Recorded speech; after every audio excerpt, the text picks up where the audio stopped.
男孩抱着野兔玩耍，却被一只饥饿的棕熊盯上。他缓缓回过头，只见棕熊挺直了身躯。男孩竟然丝毫不害怕，反而学着棕熊的样子吼叫。面对这一声牵强的咆哮，棕熊瞬间懵了，立刻转身就跑。男孩则露出了胜利的笑容，但他不知道，这其实都是巨龙的功劳。1年前，男孩在森林迷了路，他瞪大双眼，呆呆地看着眼前的巨龙。巨龙缓缓靠近男孩，用鼻子嗅了嗅，谁知男孩突然开口。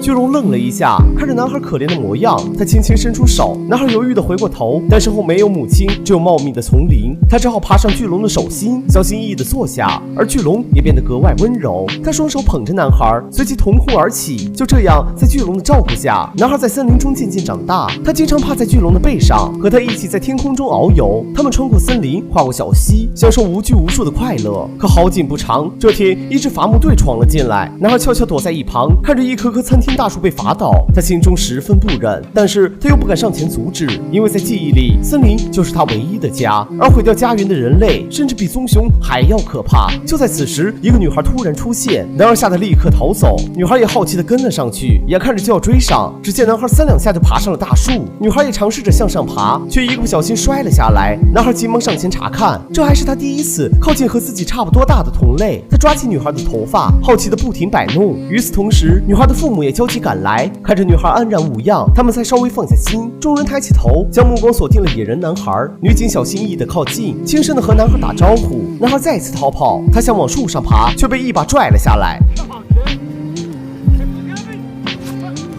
男孩猛然惊醒，看着周围陌生的环境以及身上奇怪的衣服，他顿时感到十分不安。男孩趴在窗户上想要跳下去，却被一层透明玻璃挡住了去路。当他好不容易逃了出来，但偌大的城市再次让他陷入了慌乱。男孩拼命地向前跑，却转到了一个死胡同。与此同时，女警刚好赶到，她安抚地抱紧男孩，但男孩却反倒更加害怕。他本能地发出嚎叫，希望巨龙赶快来救他。看着男孩这副野人的模样，众人纷纷露出了同情的目光。而另一边，绿龙找遍了整片森林，却始终不见男孩的身影。他仿佛听到了男孩的求救声，不停地嘶吼着回应。而此时，伐木队正在撤离，他们谈论着野人男孩的事情，恰巧被躲在一旁的巨龙听到。巨龙一着急，直接推倒了大树。工人们以为是熊来了，于是警惕地端起了猎枪，缓缓地逼近了森林。猎人们走进森林，发现了一个恐怖的脚印，谁也不敢想象森林深处究竟藏着什么庞然大物，而他们还浑然不知，那只怪物不仅会隐身，而且现在正在他们身边。几人跟随着脚印，发现了一处洞穴，其中一个猎人举着手电，小心翼翼地走进去。可奇怪的是，他竟然在里面发现了一本童话书。巨龙悄悄地潜伏在洞外，他并不打算伤害任何人。可当他看到男孩的童话书被拿走时，他顿时怒了。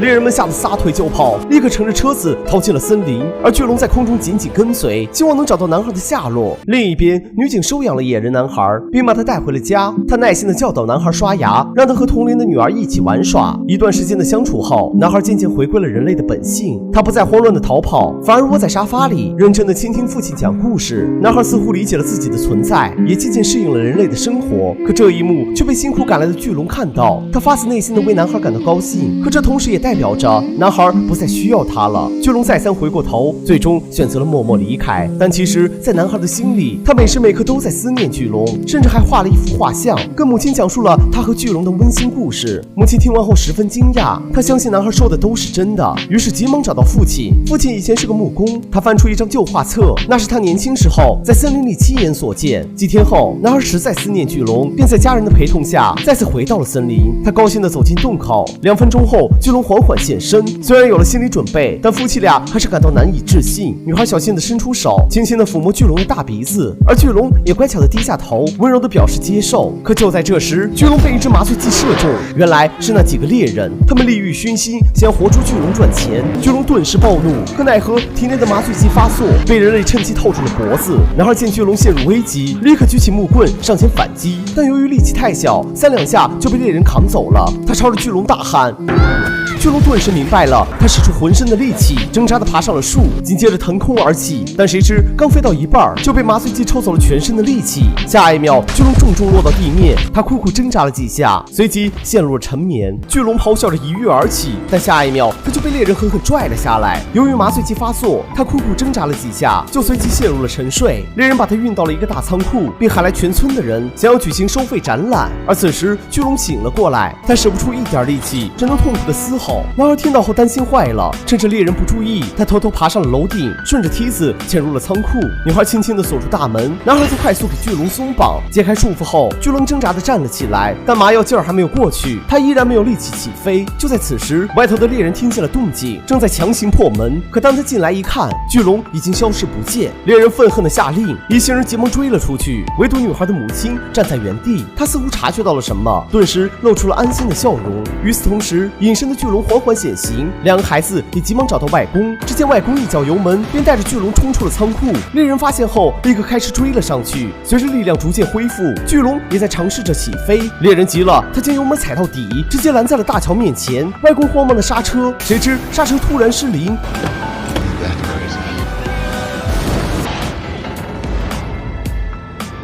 幸好没人受伤，而此时巨龙也恢复了全部的力气。他警惕地回过头，发现又一辆汽车追了上来。这次巨龙彻底怒了，他快速地跑过去，一跃跳上大桥，随即愤怒地喷出火焰。很快，烈焰就烧穿了桥面，眼看着车子将掉下去，但巨龙依旧不肯罢休。而他不知道，坐在车里的其实是女孩的父母。男孩爬上桥边，不停呼喊巨龙的名字。听到男孩的声音后，巨龙才终于恢复了理智。他迅速上前，一把拖住汽车。可此时意外发生了，桥面突然碎裂，妻子俩和巨龙都掉下了万丈深渊。女孩悲伤的痛哭，男孩却淡定的看向浓雾，一遍一遍的呼喊巨龙。果然，在几秒钟后，一个巨大的身影冲天而起，而女孩的父母也被成功救下。男孩高兴的冲过去，紧紧抱住了巨龙，他将来不及表达的思念全部倾泻而出。但巨龙看得出来，男孩陷入了两难，他找到了家人，同时也不想和自己分开，但他们知道彼此终究是不同的。巨龙背起男孩，带他冲上了云层，在万米高空进行了遨游。最后，他将男孩送回了家人身边。男孩紧紧抱住巨龙，心里万分不舍，但他们注定还是要分开。就这样，巨龙飞走了，男孩也彻底回归了人类世界。转眼几年过去，一家四口再次回到了那片大山。男孩满怀期待地跑到悬崖边，突然，一只绿色的巨龙飞上云霄，而他的身后还跟着好几条小巨龙。男孩十分欣慰，看来他的好伙伴也找到了属于自己的归属。